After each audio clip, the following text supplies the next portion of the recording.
ഷിവിയാർ അനൂപ്, അവിടെയാണ് നമുക്ക് ക്ലാരിറ്റിയോടുകൂടി ചർച്ച ചെയ്യാം. ആരെങ്കിലുമൊക്കെ പണം ആവശ്യപ്പെട്ടതായി ആക്ഷേപമുണ്ടോ?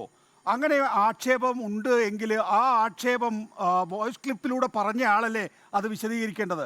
ഇനി അയാൾ അനിമോൻ എന്ന് പറയുന്ന ബാർ ഉടമക്ക് അക്കാര്യത്തിൽ ഭയമാണ് എങ്കിൽ അനിമോൻ്റെ വിവരങ്ങൾ എടുക്കാൻ കഴിയുന്ന ആളുകളാണ് ജോസഫ് ഗ്രൂപ്പ് കൂടി ഭാഗമായിട്ടുള്ള UDF-കാർ. അവർക്ക് എന്തുകൊണ്ട് അനിമോൻ ഉദ്ദേശിച്ചത് ഇതാണ്, ഇങ്ങനെ ഒരു പരാതിയാണ് യഥാർത്ഥത്തിൽ അനിമോൻ ഉദ്ദേശിക്കുന്നത്, അത് പക്ഷേ അനിമോന് പറയാൻ ധൈര്യമില്ല, ഞങ്ങൾ പറയുന്നു എന്ന് പറഞ്ഞുകൊണ്ട് അതൊരു പരാതിയുടെ രൂപത്തിലാക്കാൻ എന്തുകൊണ്ട് കോൺഗ്രസിന് കഴിയുന്നില്ല? ഇതിപ്പോൾ ഉന്നയിക്കപ്പെടുന്ന ചോദ്യങ്ങൾ, ഇതിന് നേരിടുന്ന വിധം, പണം കൊടുക്കുന്നത് കണ്ടിട്ടുണ്ടോ, അതിന് സാക്ഷികളുണ്ടോ എന്നൊക്കെ ചോദിക്കാം. അത്തരം ചോദ്യങ്ങൾ ഉയർത്തുന്നത് പ്രശ്നമൊന്നുമില്ല. പക്ഷേ ഇപ്പൊ ഞാൻ ചോദിച്ചിട്ടില്ല, ആരും ചോദിച്ചിട്ടില്ല. ഇല്ലാത്ത കാര്യങ്ങൾ പറയല്ലേ. ചോദിച്ച ചോദ്യത്തിന് മറുപടി ഉണ്ടെങ്കിൽ ദയവായി അങ്ങ് പറയുക. എന്റെ ചോദ്യം എന്ന് പറയുന്നത്, ഇതിനകത്ത് ആരെങ്കിലും പണം കേൾക്കൂ ശ്രീ വി ആർ അനൂപ്, ഇതിനകത്ത് ആരെങ്കിലും പണം ചോദിച്ചിട്ടുണ്ട് എങ്കിൽ ആ ചോദിച്ച ആൾ ഇന്നയാളാണ് എന്നതിന്റെ ഒരു പരാതിക്കൊരു അടിസ്ഥാനം വേണമെന്ന് സ്വാഭാവികമായും ചോദിക്കുമല്ലോ. ഇത് ആരോപണത്തിന്റെ ആദ്യ ഘട്ടം മാത്രമല്ല, വിശദമായ അന്വേഷണത്തിലേക്ക് പോയിട്ടില്ല.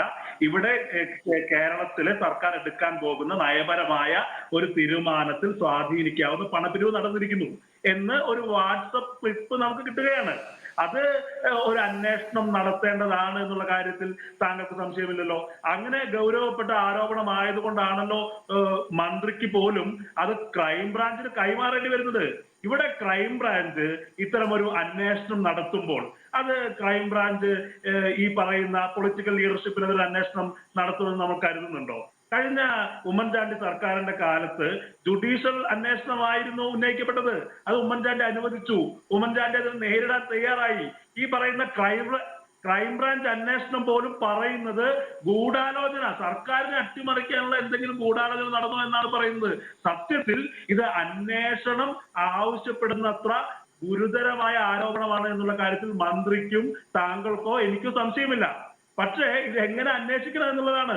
ഇവിടെ ഇന്ന് പ്രതിപക്ഷ നേതാവ് ഉന്നയിച്ച കാര്യമില്ലേ, ഇപ്പോൾ ജേക്കബിനെ പോലെ ഒരു പത്രപ്രവർത്തകൻ പറയുന്നത് എന്താ, ടൂറിസം വകുപ്പുമായി ബന്ധപ്പെട്ട യോഗത്തിൽ അത്തരം അസാധാരണത്വങ്ങളൊന്നുമില്ല എന്നാണ്. പക്ഷെ എന്തുകൊണ്ടാണ് ടൂറിസം മിനിസ്റ്റർ അത്തരത്തിലുള്ള ഒരു ആലോചനയും നടന്നിട്ടില്ല എന്ന് ആദ്യമേ തന്നെ പറയുന്നത്?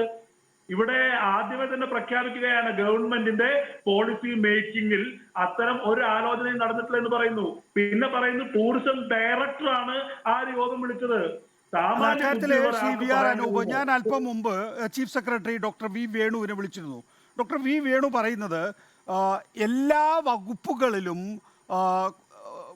റവന്യൂ വർദ്ധിപ്പിക്കുക എന്നുള്ളതാണ് സംസ്ഥാന സർക്കാർ സാമ്പത്തികമായി പരാധീനത അനുഭവിക്കുകയാണ്. എല്ലാ മേഖലകളിലും റവന്യൂ വർദ്ധിപ്പിക്കുക എന്നുള്ള നയത്തിൻ്റെ അടിസ്ഥാനത്തിൽ എല്ലാ വകുപ്പുകളിൽ നിന്നും അവരുടേതായിട്ടുള്ള നിർദ്ദേശങ്ങൾ സമർപ്പിക്കാൻ പറഞ്ഞു. ഇപ്പോൾ വെഡിങ് ഡെസ്റ്റിനേഷനായി കേരളത്തെ ഉയർത്തുന്നതിന് നേരിടുന്ന തടസ്സങ്ങൾ, MICE ടൂറിസത്തിന് നേരിടുന്ന പ്രശ്നങ്ങൾ, ദീർഘകാലമായി ടൂറിസം ഇൻഡസ്ട്രി നേരിടുന്ന പ്രശ്നങ്ങൾ, ഈ പറയുന്ന കാര്യങ്ങൾക്ക് വേണ്ടിയിട്ടൊരു യോഗം വിളിച്ചു ചേർക്കുന്നു. ആ യോഗം വിളിച്ചു ചേർക്കുന്നതിൻ്റെ അടിസ്ഥാനത്തിൽ ആദ്യം ചീഫ് സെക്രട്ടറിയുടെ അധ്യക്ഷതയിലുള്ള യോഗം, അതിൻ്റെ അടിസ്ഥാനത്തിൽ ഈ മേഖലയിലുള്ള കാര്യങ്ങൾ തീരുമാനിക്കാൻ വേണ്ടി ടൂറിസം സെക്രട്ടറിയുടെ അധ്യക്ഷതയിൽ മറ്റൊരു സമിതി, ആ സമിതിയുടെ യോഗമാണ് കഴിഞ്ഞ ചൊവ്വാഴ്ച നടന്നതായി പറയുന്നത്. അതാണ് ഡോക്ടർ വി വേണു വിശദീകരിക്കുന്നത്. തീർച്ചയായും ചീഫ് സെക്രട്ടറി പറഞ്ഞത് വിശ്വാസത്തിൽ എടുക്കുകയാണെങ്കിൽ പോലും അവിടെ ചോദ്യങ്ങളില്ലേ? ഇവിടെ മന്ത്രി റിയാസ് പത്രക്കാരെ കാണുമ്പോൾ അത്തരത്തിലുള്ള ഒരു ആലോചനയും നടന്നിട്ടില്ല എന്ന് മുൻകൂട്ടി പറയുന്നതിനകത്താണ് പ്രശ്നം. അദ്ദേഹം പറയുകയാണ് ടൂറിസം വകുപ്പുമായി ബന്ധപ്പെട്ട അത്തരം ചില ആലോചനകൾ നടന്നിട്ടുണ്ട്. അത്തരമൊരു ആലോചന നടന്നിട്ടില്ല എന്നല്ല Shri V R Anoop tourism മന്ത്രി പറയുന്നത്. താൻ അറിഞ്ഞുകൊണ്ടല്ല അങ്ങനെ ഒരു യോഗം നടന്നിട്ടുള്ളത്. ഉദ്യോഗസ്ഥ തലത്തിലുള്ള ഒരു മീറ്റിംഗ് ആണ്. ആ ഉദ്യോഗസ്ഥ തലത്തിലെ മീറ്റിങ്ങിൻ്റെ പ്രധാനപ്പെട്ട ഉദ്ദേശം എന്ന് പറയുന്നത് റവന്യൂ വർദ്ധിപ്പിക്കുക എന്നുള്ളതാണ്. ആ ടൂറിസം സെക്ടറിലെ റവന്യൂ വർദ്ധിപ്പിക്കുന്നതിന് വേണ്ടിയിട്ടാണ് ഈ യോഗം നടന്നത് എന്നാണ് അദ്ദേഹം വിശദീകരിക്കുന്നത്. അത് അദ്ദേഹം നാളെ വാർത്താക്കുറിപ്പിലൂടെ അറിയിക്കുമെന്നും പറയുന്നുണ്ട്. അല്ല, തീർച്ചയായും അദ്ദേഹത്തിന് ചീഫ് സെക്രട്ടറിക്ക് അത് പറയാനുള്ള എല്ലാ അവകാശവും മാനിച്ചുകൊണ്ട് തന്നെ ടൂറിസം സെക്രട്ടറി ഈ ടൂറിസം വകുപ്പുമായി ബന്ധപ്പെട്ട ഈ ഹോട്ടൽ ഉടമകളുമായി നടത്തുന്ന ചർച്ച ടൂറിസം മിനിസ്റ്റർ അറിഞ്ഞിട്ടില്ല എന്നൊക്കെ പറഞ്ഞാൽ വിശ്വസിക്കാൻ മാത്രം മണ്ടന്മാരാണോ നമ്മളൊക്കെ? ഇതുപോലൊരു അവസ്ഥ സെൻസിറ്റീവായ ഒരു വിഷയത്തിനകത്ത്